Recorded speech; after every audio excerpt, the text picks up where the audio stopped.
Olá pessoal, sejam bem-vindos a mais um Mandicast. No Mandicast de hoje eu convidei aqui o professor Rogério Eládio Mota. Muito obrigado, professor Rogério.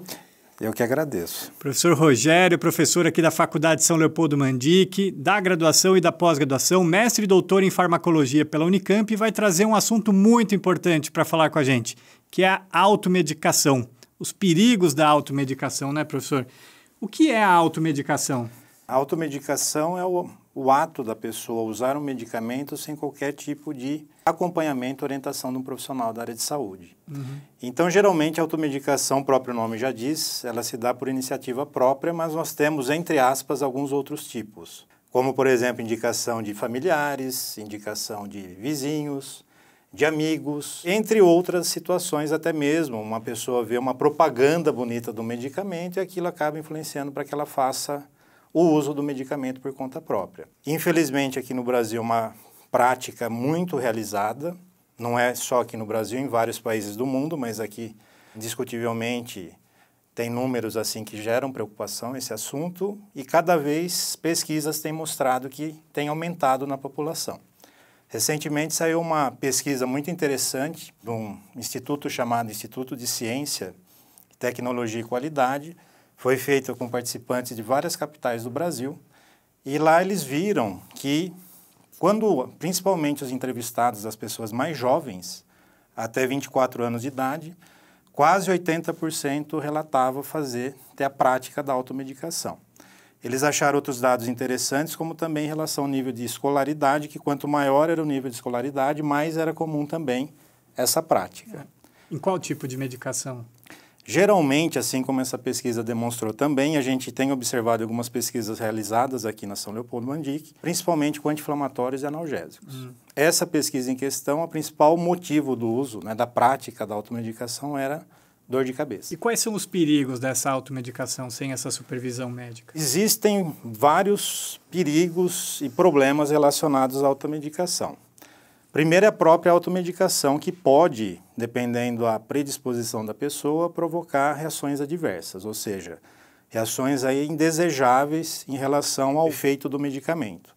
Existem vários outros problemas, e aí entra a questão do tipo do medicamento que a pessoa está fazendo, né, a automedicação, bem como a saúde dela como um todo. Então, vou dar um exemplo, um paciente, uma pessoa que já esteja fazendo um tratamento com medicamento de uso contínuo com antihipertensivo.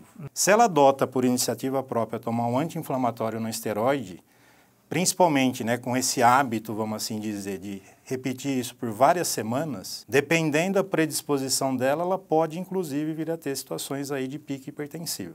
Outros problemas são relacionados a reações alérgicas, pessoas que porventura encontrem, né, vamos assim dizer, cartelas de antibiótico em casa e façam uso por conta própria, por mais que foi prescrito por um profissional da área de saúde, não deixa de ser também uma automedicação, então nesse contexto entraria a questão de resistência bacteriana, própria questão também de toxicidade. Então esse é outro problema da questão da automedicação. Então quando ela se transforma num hábito, entra no cotidiano da pessoa, ela, quando não melhora, vamos assim dizer, os sintomas da causa principal dela começar a fazer automedicação, ela começa a aumentar a dose.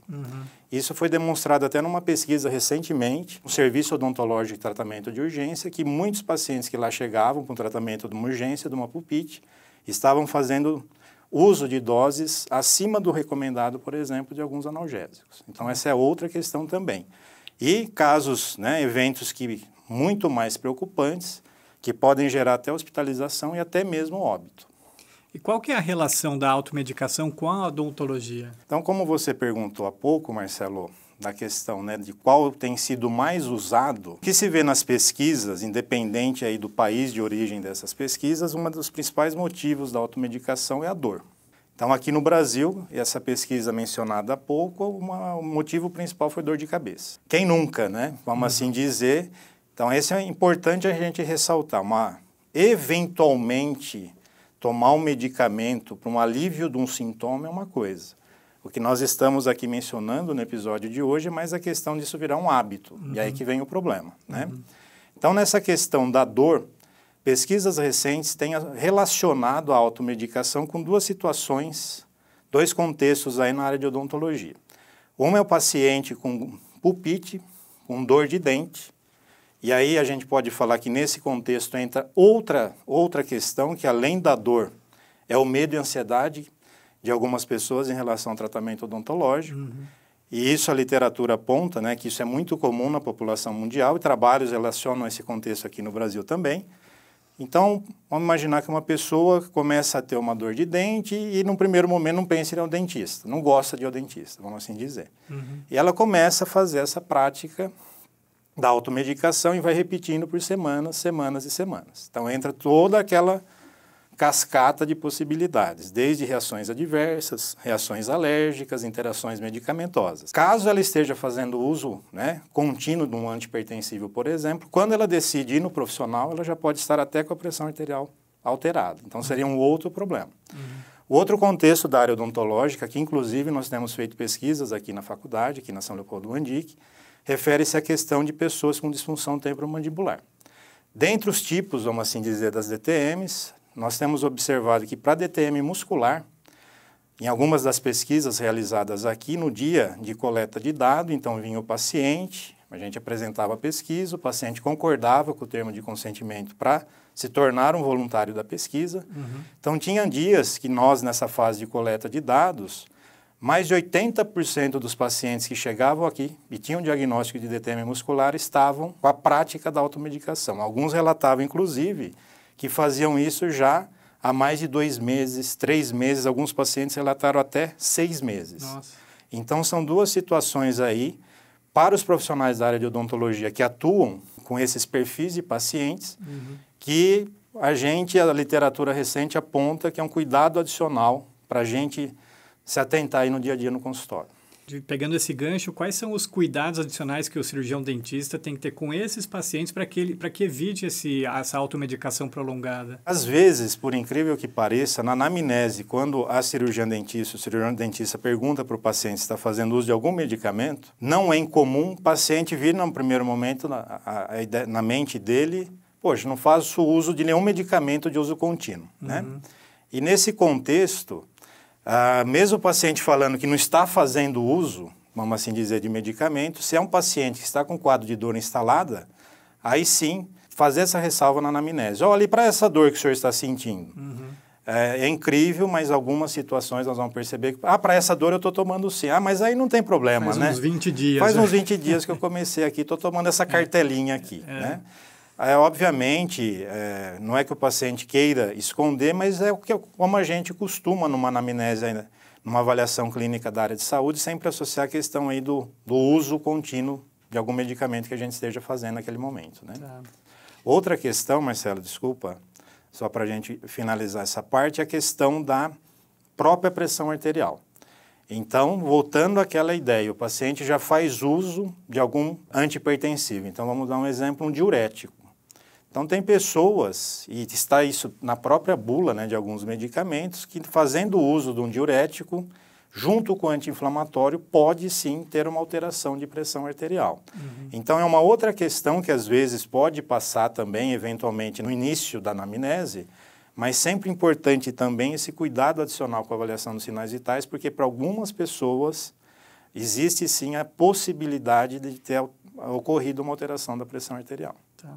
E o que tem sido feito aqui por vocês aqui para que diminua essa prática da automedicação nos consultórios odontológicos? Várias campanhas têm sido realizadas, né? Se a gente for, várias entidades aqui da área de saúde, aqui no Brasil, embora especificamente para a odontologia, do impacto que as pesquisas têm mostrando que pode, né, provocar nas pessoas, eu diria ainda um tanto quanto tímidas, mas ainda, sim, estão cada vez saindo mais vídeos mais específicos sobre o assunto, né? Aqui na faculdade nós tivemos ano passado um começo de uma campanha, apresentando aqui, né, que foi uma cartilha sobre o tema automedicação, que nós tivemos o apoio, um grande apoio que a gente tem tido em outros projetos também, uma startup chamada Dentitos. Aproveito aqui a oportunidade para agradecer, né, ao Matheus Haas, ao Rodolfo Amorim e ao Marcelo, que tem nos ajudado em vários outros projetos, não só nesse da automedicação, que teve a participação, foi um trabalho acadêmico com participação de uma aluna nossa da graduação da Beatriz e vários alunos aqui da pós-graduação. E Esse trabalho da Beatriz mostrou, inclusive, que os pacientes nossos aqui que participaram dessa fase da pesquisa gostaram muito dessa cartilha e pediram até para levar para discutir os familiares, né, em casa. Então, teve uma resposta muito positiva, vamos assim dizer, e a gente pretende continuar com várias outras abordagens sobre esse tema, porque é muito importante. A gente, né, muitas pessoas ainda nem imaginam que fazendo isso corriqueira, de forma rotineira, aí pode eventualmente ter esse impacto na própria saúde. Sem dúvida. Acho que para a gente fechar, você podia deixar aí um recado para os nossos ouvintes aqui do Mandicast sobre a automedicação. Bom, então, novamente agradecendo aqui a oportunidade, lembrando que eu tive o prazer de vir aqui com a minha amiga e parceira aqui da área, a professora Juliana Ramacel, no terceiro Mandicast. Sim. Então, aproveitando esse importante canal de informação aqui da faculdade, Marcelo, dizer para, eventualmente, as pessoas, né, que eventualmente estejam com algum problema relacionado à dor, seja na área da articulação temporomandibular ou uma dor de dente, que procurem um profissional. A gente bem sabe que nesse momento de pandemia, esse receio de buscar, né, um profissional, ressaltar que nós na odontologia temos muito cuidado com biossegurança, e não seria agora na pandemia que seria diferente, e é importantíssimo que ela busque um tratamento especializado, evitando essa prática também, porque além de provocar eventualmente problemas, tantos problemas como nós mencionamos há pouco, reações adversas, reações alérgicas, pode mascarar o sintoma e inclusive dificultar o diagnóstico. Então que as pessoas que eventualmente percebam que aquilo não é um breve alívio de sintoma, que já busque o mais rápido possível, vamos assim dizer, um tratamento adequado com um profissional da área. Muito legal. Queria agradecer imensamente aqui ao professor Rogério Mota, professor aqui da Faculdade de São Leopoldo Mandic, na graduação e na pós-graduação, por ter abordado esse assunto tão importante aí na clínica odontológica e para os nossos pacientes, que é a automedicação e os seus perigos. Se você gostou desse nosso Mandicast, deixe um joinha. Não esqueça de se inscrever no canal do YouTube da Faculdade de São Leopoldo Mandic para receber um novo alerta de que um vídeo está no ar.